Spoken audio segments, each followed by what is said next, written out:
everyone. This is Vicki and Eric from Let's Travel Together. We are here on the brand new MSC World America. And I gotta say, MSC really knocked it out of the park. This is an absolutely beautiful ship. Today we're gonna be doing a review of our balcony cabin. And we'll be going over some things that we like and that we don't really like. So we'll start with Eric first. And why don't you go over the first hit? So my first hit is their internet on this ship is excellent. All vessels charge a lot for their internet and their Wi-Fi access, but you don't get nearly the amount of speed that you get with this service. Theirs is fantastic. I've run speed tests on this in the middle of the ocean, getting 10 to 20 megabits worth of speed out of it. It's far superior than any other ship that's out there. The only downside that I run into is just generally MSC. As a rule, they only allow one device per fee. If you get two devices, it's only those two devices. As soon as you log on with that one device and set it up, you can't change it. It is what it is. A lot of the other cruise lines will allow you to say, hey, I'm going to get a 2-device plan, but you can switch that plan between any of your devices that you have. It's just only 2 can be active at that time. This is those 2 devices, that's it. You're done. So if I have a device and I have my phone on my device and Eric hooks his computer up to the other device, he can't change from the computer to his phone, is what that ends up doing. So it's a little irritating, but it is what it is. And that's MSC in general. It's not just this ship. That's their rule for their internet.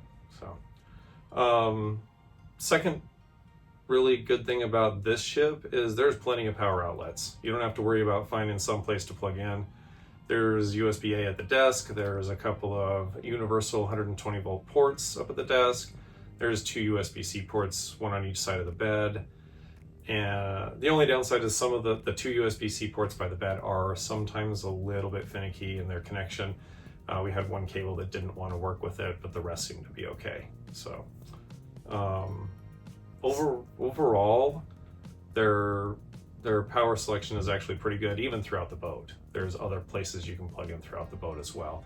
And there are 2 extra ports up on the desk for European plugs as well, that if you had adapters, you could use those and have more power access if you needed it. Yeah, you'd have a total of 4 with 2, I guess 1 USB-A and 1 USB-C on the desk. So plenty of stuff, plenty of power. Next, overall the storage in this cabin is pretty good. The only downside that I've run into is the storage under the bed does not allow for the larger plastic cases. It doesn't have enough clearance to get them to fit in there. The only really good place left over to store something like that is in the closet. And the other downside in the closet also is it could use a little bit more hanging space, but overall there's plenty of drawers. I've actually come to like having the safe in the desk as a pull-out drawer. It makes that safe really big and very easy to access. You don't lose anything in there. It's really well lit and easy to handle. So a little easier to access. AC in these cabins is really good. It's very cold in here most of the time and it cools off really quick. So big win for them there. And the bed, even though it's new and very firm, has actually been really comfortable. It's very nice to sleep on. I guess the only thing is that you have to have your key card inserted in the little slot to keep your air and your electricity on. So when you leave, your air conditioning does turn off. However, the air has enough flow that it actually does cool the room down really fast. Yep. And it will only be a key card for your room will access it. I've seen in the past somewhere a credit card will work, not in these. It's got to be an actual MSC key card with the little like reader chip that they have inside those cards. Now, if you've been on a past MSC cruise and you still have your card with you from the past cruise, you can use that. It doesn't have to be specific to your room. It's just any MSC card with a chip in it will do it. So just a little tip if you want to take off and leave your room going while you're have your card with you to get back and forth and into the room. So just a helpful one. Do you have any others? No, that's about it for the pluses. You get to do all the misses. All right, so my first miss is the bathroom, and I'm very, very picky about how the cruise ship bathrooms are, and I do understand most of them are small. This one is pretty small. It does have a nice shower in it. It's not the largest shower, but it is glass. When you first walk in, all you have is a small walkway that goes straight to the sink, and right off to the right hand side is going to be the shower, and then right next to the shower is your toilet. So there is a small walkway, and that is all the room that you have inside the bathroom. So it's very hard for two of us to be in there at the same time. One person may be able to sit on the toilet and use the toilet as a stool and sit there, and they're putting on, for instance, me putting on makeup. Eric could be at the sink maybe brushing his teeth. But it is very small. Now, I will say that they have changed their sink design, and they have a nice big round sink, and it's very large, so that is a lot nicer now. My next thing is storage in the bathroom. There are 2 shelves that you can put your stuff on, and then the counter with the sink turns into very narrow, and it's very small, so you can put a few items on the counter itself. There's just not a lot of storage, and if you do have like a toiletry kit, if you have a toiletry kit, it's not going to really fit anywhere in that bathroom. There is nowhere to put it. The space that's underneath the sink, they use to put a lot of your paper products, and the garbage can is right there also. So you're really not going to fit anything underneath the sink. So keep that in mind. You might want to bring stuff in Ziplocs and not use an actual toiletry case, or you're going to have to bring your case out here and put it somewhere in the cabin. The next miss on the bathroom is there are really no amenities. They give you shampoo and shower gel in the shower. You do have a hand pump with some hand soap, but you're not going to get body lotion or anything like that. Another item that was missing is they don't give you any Kleenex.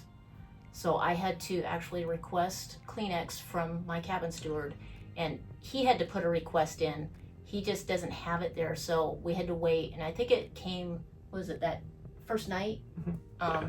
They actually brought within it. a day. Yeah, we got it pretty fast, but you do have to request it. So if there is something that's not in the bathroom or in your cabin, you can always request it from your cabin steward. The water pressure in the shower, there's not a lot of water pressure on this ship, I've noticed.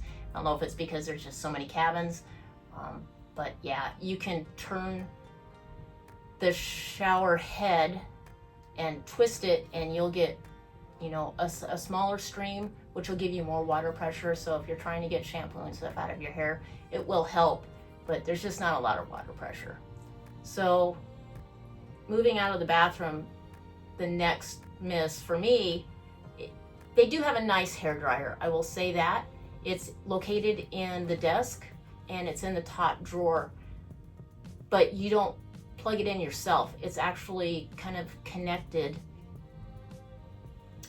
Would you say in the back? Yeah, it's got a cord that runs through the back of the drawer, and it's plugged in through the back of the drawer into its own dedicated outlet. So it's just on like a coiled up cord that stretches out, but that cord is brand new, so it doesn't really stretch very well. Yeah, you don't get a lot of range out of it. So, and at that point, you're kind of having to sit on the stool to blow dry your hair. And if you get that hair dryer a little too close and it gets too hot, you must throw a breaker or something, and then it just stops. And then you have to wait for it to cool before it will start back up again. I guess the next miss would be the forward-facing balconies are all encased in steel. So it's not like some of the other cruise ships where you have glass that goes down and you can see out.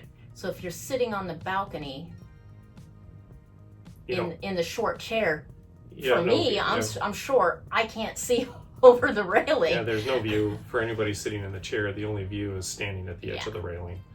And it's a very small balcony. It is a very small balcony. It's 2 chairs and a little table. So it's the only downside to that. There are other balcony cabins on the vessel. As you go towards midship, they turn into the infinite style balconies where they have all floor-to-ceiling windows and the top comes down. But you can't walk But outside. there's no walking outside. It is all inside your cabin. You get a trade-off. You get a nicer space, but you don't have any view impediments from having the steel balconies like that. So anyway. Do you have any other misses that you can think of? No. Other than that, that's about it. Nothing real major. Certainly nothing that would stop you from cruising on them.